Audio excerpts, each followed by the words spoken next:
আসসালামু আলাইকুম রহমতুল্লাহ। শিক্ষার্থীরা সবাই কেমন আছেন? আজকে আপনাদের সামনে নতুন একটি ক্লাস নিয়ে উপস্থিত হয়েছি। আজকে আমাদের ক্লাস হচ্ছে ক্লজ এবং ফ্রেজ। ক্লজ এবং ফ্রেজ, ক্লজ কি, এই ক্লজ এবং ফ্রেজ নিয়ে শিক্ষার্থীদের মাঝে যেটা ভয় কাজ করে, আশা করি যে আজকে ক্লাসে পড়ে আর এই ভয়টা থাকবে না। চলুন আমরা ক্লাসে চলে যাই। প্রথমে আমরা ক্লজ এবং ফ্রেজের মধ্যে পার্থক্য খুঁজে বের করব। ক্লজ হচ্ছে এই গ্রুপ অফ ওয়ার্ডস, ফ্রেজ হচ্ছে এই গ্রুপ অফ ওয়ার্ডস।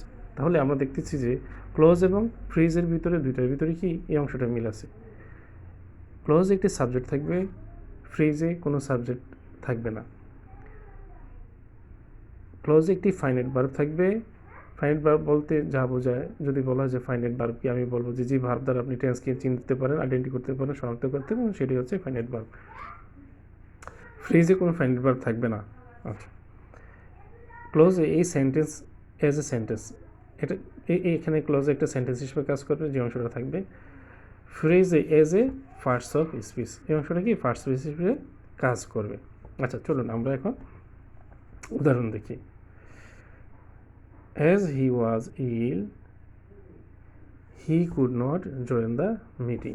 আচ্ছা, এখানে আমি যদি এসটা কনজাংশন বাদ দিয়ে দিই, দেখি আমরা ক্লোজের শর্তগুলো পালন করি কি না।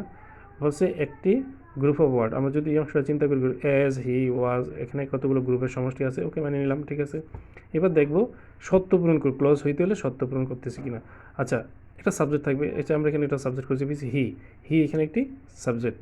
আচ্ছা, বলছে একটি ফাইনাইট ভার্ব থাকবে, ওয়াজ একটি ফাইনাইট ভার্ব, যার দ্বারা আমি চিহ্নিত করতে পারতেছি যে এটা একটি ফার্স্ট টেন্সে। আমি হি ওয়াজ ইল, সে অতীতে অসুস্থ ছিল। হি ওয়াজ ইল, সে অসুস্থ ছিল, অতীতের ঘটনা। তাহলে আমি এটা কি আমার এই অ্যাজ এ সেন্টেন্স, এখানে এই অংশটা একটা বাক্য, এখানে এই অংশটুকু মিলে কমার আগ পর্যন্ত একটা পরিপূর্ণ অর্থ প্রকাশ করতেছে এবং বাক্য তৈরি হয়েছে। হি ওয়াজ ইল, সে অসুস্থ ছিল। আচ্ছা, আমি পরবর্তী অংশটাতে দেখি যে ক্লোজের সত্য পূরণ করে কিনা। হি could not join the meeting. তাহলে এখানে আমরা যদি দেখি যে হি একটি সাবজেক্ট, কুড নট জয়েন একটা কি ভার্ব, ফাইনাইট ভার্ব। তাহলে এখানে ক্লোজের তাহলে এখানে ক্লোজের এই সত্য পূরণ করতেছে, ঠিক আছে। আমরা যদি পরের সেন্টেন্সটাতে দেখি, হোয়েন একটি কনজাংশনটা বাদ দিয়ে যদি দেখি যে এই group of word, when he was a child, এখানে একটা গ্রুপের সমষ্টি। এখন আমার সমষ্টি হলে হবে না, সমষ্টি তো এখানে গ্রুপ অফ ওয়ার্ডস, এখানে তো ফ্রেজের তো গ্রুপ অফ ওয়ার্ড আছে। আমরা দেখবো যে এখানে এই ক্লোজের সত্যগুলো এখানে মানতেছে কিনা।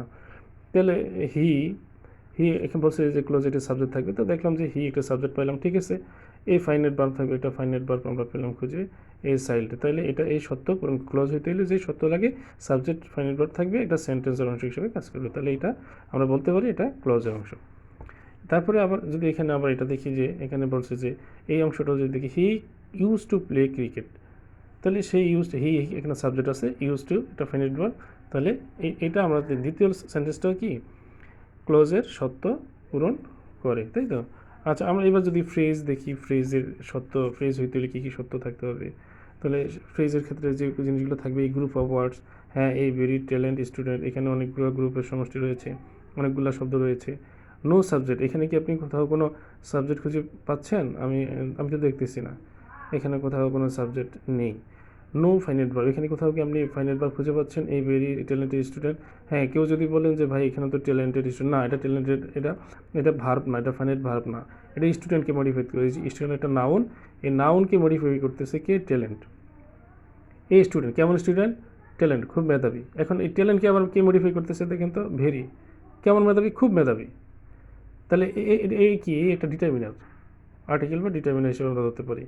এইখানে একটা ডিটারমিনার, এখানে কতগুলো ওয়ার্ডের সমষ্টি, গ্রুপ অফ ওয়ার্ড, কিন্তু এখানে সাবজেক্ট নাই, ভার্ব নাই, কিছু নাই।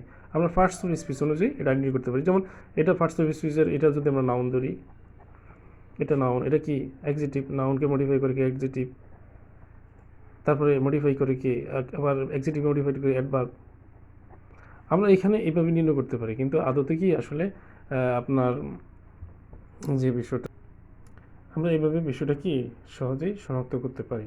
আশা করি আমরা পার্টস অফ স্পিচ অংশ নিয়ে একটা নতুন আরেকটা ক্লাস দেবো, তখন এই বিষয়গুলো ডিপলি আলোচনা করবো ইনশাআল্লাহ। খুব তাড়াতাড়ি পার্টস অফ স্পিচের একটি ক্লাস নিয়ে আমরা উপস্থিত হবো। আজকে পর্যন্তই, আশা করি যে সবার ভয় কেটে যাবে ইনশাআল্লাহ।